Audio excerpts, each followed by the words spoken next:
메시아 시대를 예비하는 선지자 엘리야와 같은 모습으로 자신을 표현하고 있습니다. 말라기 4장 5절부터 6절까지 말씀이죠.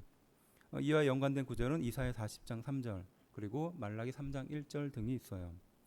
율법의 희생제사의 시대에서 예수 그리스도 십자가의 보혈로 구원받는 시대로 완전히 바뀌게 되는 것이 바로 이 세례 요한의 등장 이후부터죠.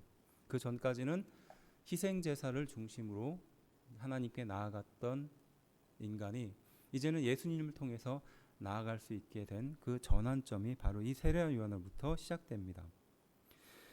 그렇지만 마태복음은 세례 요한의 출생 과정이 생략되어 있습니다. 누가복음과는 좀 다르죠. 이 이유에 대해서는 이미 유대인들은 이 세례 요한에 대해서 너무나 잘 알고 있었기 때문이다라고 그렇게 말합니다. 그리고 2장과 3장 사이에는 30년의 시간이 흘렀다는 것을 우리는 짐작할 수 있어요. 그래서 이 30년이란 긴 간격에 대해서 어떤 사람은 충실하지 못했다. 마태가 이 내용에 충실하게 기록하지 못했다라고 말하지만 조금 더 마태복음의 전체의 시각으로 봤을 때는 이 마태가 가지고 있었던 생각, 그러니까 유대인들, 예수님에 대한 어느 정도 배경 지식을 갖고 있고 또 세례 요한에 대해서 어느 정도 알고 있었던 그 유대인들을 생각해서 이 부분을 건너뛴 것으로 볼 수 있습니다. 또한 이 세상에 메시아로 오신 것을 강조하기 위해서 그 예수님의 그 30년간의 삶을 넘어가고 바로 이 세례 요한을 장면으로 이 세례 요한을 만나는 장면으로 바로 넘겼다는 것을 추측할 수 있죠. 2절은 말합니다. 회개하라라고 말합니다. 이 회개하라는 말은 단순하게 회개한다라는 의미보다는 생각을 바로잡아라, 생각을 고쳐라라는 의미를 갖고 있어요. 곧 유대인들의 잘못된 아니란 생각을 지적하고 있었던 거죠. 유대인들은 어떤 잘못된 생각을 했을까요? 그것은 유대인은 곧 아브라함의 자손이기 때문에 메시아가 이 세상에 오실 때 자동으로 천국에 들어갈 것이다 라고 생각을 했습니다. 라피가 그렇게 교훈했죠.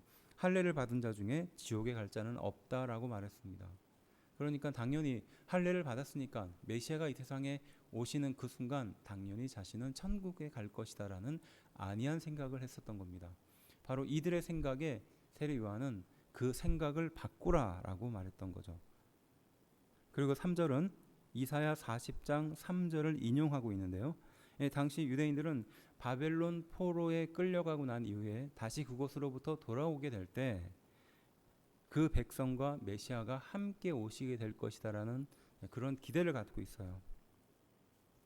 그래서 그 여호와의 길을 예비하라라고 말했던 거죠.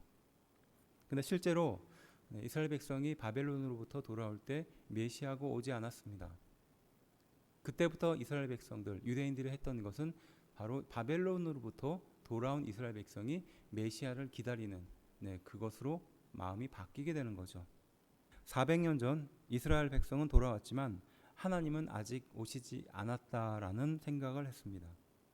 그래서 이것을 메시아 대망사상이라고 표현합니다. 여기서 첩경은 왕의 대로를 의미합니다. 곧은 길을 말하죠. 잘못된 길을 바로잡는 곧은 길을 말합니다. 그래서 첩경을 평탄케 하라라는 뜻은 곧 회개하라라는 의미입니다. 세례 요한의 사명은 이렇게 메시아를 영접할 수 있도록 회개의 길을 열어놓는 것이었습니다. 4절에 약대 터럭과 허리의 가죽띠와 메뚜기와 석청은 세례 요한의 삶이 얼마나 궁핍한 삶이었는지 또 그에 비해서 자신의 모든 것은 메시아의 길을 예비하는 삶으로 살았다는 것을 알 수 있습니다. 5절부터 6절은 유다의 온 사람들이 세례 요한에게 나아가 죄를 자복하고 세례를 받는 장면을 볼 수 있습니다. 세례 요한의 영향력이 컸다는 것을 알 수 있죠. 그래서 당시 헤롯도 바로 이 세례 요한의 영향력을 무시할 수 없어서 결국은 그를 감옥에 잡아 넣게 되죠. 7절과 10절은 그 세례 요한에게 찾아오고 있는 바리새인과 사두개인에 대하여 세례 요한이 어떤 생각을 갖고 있는지 알 수 있는 내용들입니다. 그래서 7절에 독사의 자식이라고 말했고 또 회개에 합당한 열매를 맺어야 한다고 했습니다. 또한 아브라함을 조상이라고 생각하지 말라라고 말하죠. 어떻게 보면 바리새인과 사두개인들의 그 정체성을 송두리째 다 부정하는 말씀이었을 겁니다. 반감도 굉장히 컸겠죠. 그리고 도끼가 나무 뿌리에 놓였다라고 말합니다. 또 알곡은 모아 곡간에, 또 쭉정이는 꺼지지 않는 불에 태워질 것이다라고 말합니다. 곧 너희가 알곡이 아니다라는 뜻이기도 하고요. 도끼가 나무 뿌리에 놓였다. 곧 열매를 맺지 못하는 그런 나무다라고 비유했습니다. 결국 너희는 생명과 불로 너희에게 세례를 베푸시는 그 예수님을 기다려야 한다. 그리고 회개하고 세례를 받아야 한다라는 것이 이 세례 요한의 생각이었습니다. 그리고 자신에 대해서 11절은 이렇게 말합니다. 신을 들기도 감당하지 못하겠노라. 신을 들었다라는 것은 당시 종이 했었던 행동입니다. 그래서 우리가 신고 있는 이런 신발처럼 발 전체가 덮여지는 신발이 아니라 당시의 사막 기후를 고려해 볼 때 샌들과 같은 신발이었는데요. 그래서 어느 집을 방문할 때는 그 샌들과 같은 신발을 벗고 발을 씻고 그렇게 들어가는 경우가 꽤 있었습니다. 그렇다면 그 샌들은 어떻게 했을까요? 종이 들고 있었겠죠. 바로 세례 요한이 그런 종과 같이 자신의 역할, 자신의 위치는 거기까지다라고 스스로 밝혀놓고 있습니다. 13절은 예수께서 갈릴리로서 요단강에 이르러라고 말합니다. 그래서 갈릴리에서 성장하셨던 예수님께서 이제 유대 지역으로 오는 것을 알 수 있죠.